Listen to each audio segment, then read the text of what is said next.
was asked about Wayne's comments. He said he's in his own island or some shit, right? In his own island. He basically said, listen. It sounded like that. Yeah, I mean, he basically said, listen, that's a grown man. I'm not going to speak on his behalf. This is an adult. But honestly, if you just take a step back, this man's been famous since he was a little kid. Right. He's disconnected from a lot of stuff. Like, I don't think Wayne is on social media. I don't think Wayne is on the internet. I think Wayne lives in his own world. He's got his handlers around him that provide certain things that he wants. All right, does Wayne watch the news? I don't think so. You see what I'm saying? Like, He watches sports, probably. that's his news. Sports Center and shit like that. He's up on sports. I know that because he's been on Sports Center and some of the other I shows. grew up as a kid watching the news every night. Right. Like, every night. Right, because remember, he didn't even say he didn't know the names of some of these rappers, these new rappers. He's like, I don't know who Little Uzi Vert is. I don't know all these guys. Like I interviewed Taxstone, and Taxstone pretty much said, look, he's on drugs. Man, Lil Wayne been on drugs for so many years, I don't even expect him to understand what's going on in the world. It looked like I don't know, man. Like, I don't know. I just thought that was weird shit. And I'm not no Black Lives Matter supporter. Like, You're not? No, absolutely. Why not? Because it's not our movement. This is a movement that was given to us by, George Soros and his fucking boys. Because they saw how things were going and they didn't want it to go back to the 60s to where we start having our own organic movements. That was a big fucking problem for them. So let's give the people a movement that we can control. We'll provide them the leaders and all of this type of shit. And, that's what Black Lives Matter is. Look at the leaders of Black Lives Matter. Are there leaders of Black Lives Matter? Yeah. Who? Look at these lesbian women who are trying to incorporate, LG,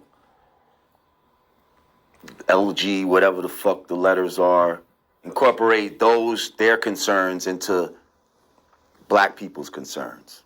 Go to the website, look it up. Google George Soros and Black Lives Matter, see what comes up. Let's look it up. Okay.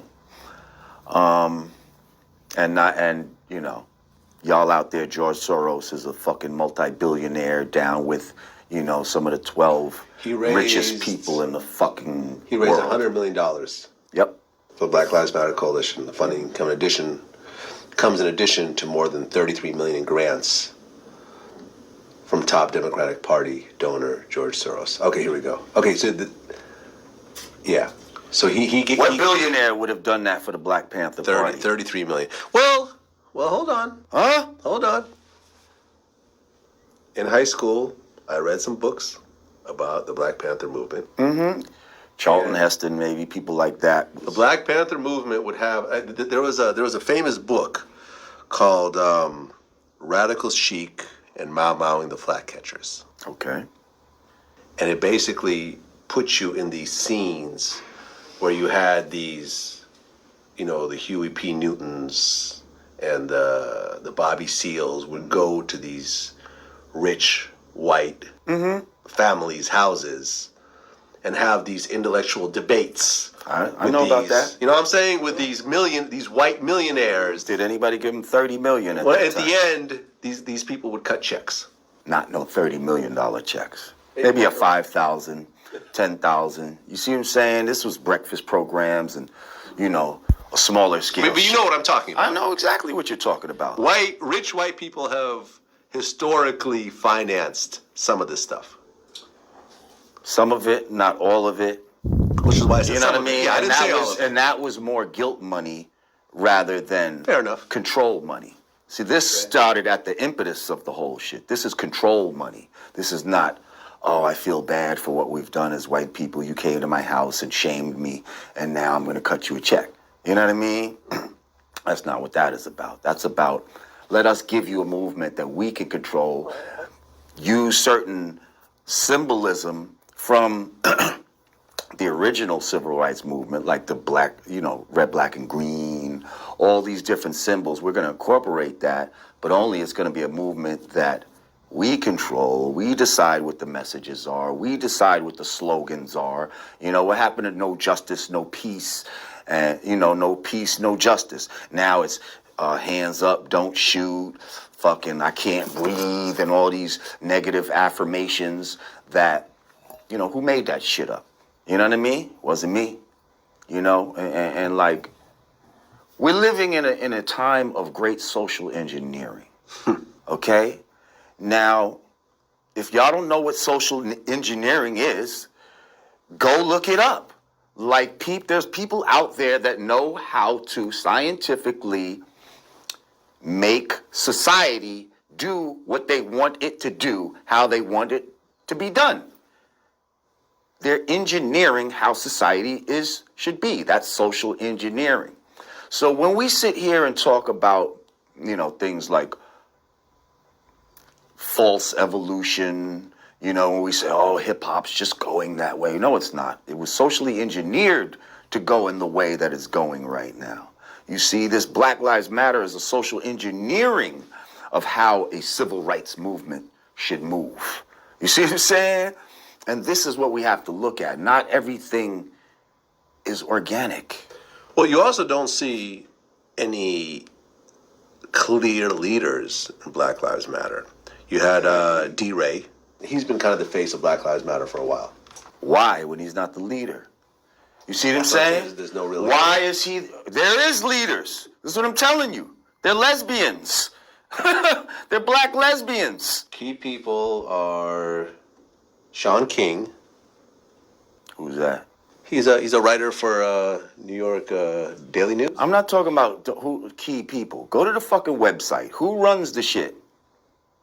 Is there a website? Yeah.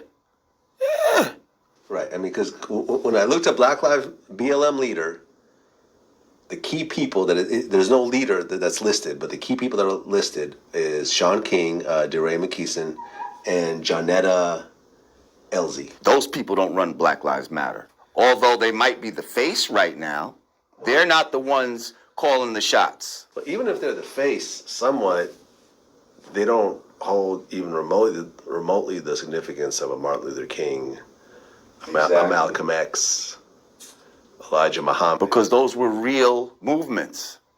Those were real movements starting from real Huey love. P. Newton. Yeah. Right. Those were real movements. Like MLK. Marcus Garvey. Come on, Marcus Garvey is the foundation of all of this in America. Marcus Garvey was Jamaican, right? Yes, but he came here in America, started the Unia Improvement, Association, and got on his back to Africa shit and Black Star Line and bought ships and all of that type of shit. Right. Got his money from black people. He didn't go to the white people and all of that. You guys had a song called Black Star Line. Exactly. That was based on right. that. There we go. You know what I mean? So, yeah, and all those people came, from out of that movement. Noble Drew Ali, Elijah Muhammad, He was the precursor to all of that. He was the one to do for self. And they, the government went against them. Right. I mean, before then you got Frederick Douglass. Yeah, but he wasn't like a Marcus Garvey. You understand what I'm saying? Like Marcus Garvey was some whole other shit. So that to you was the ultimate black leader.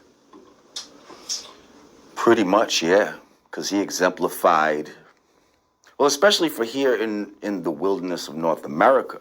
You know what I mean? Like, without his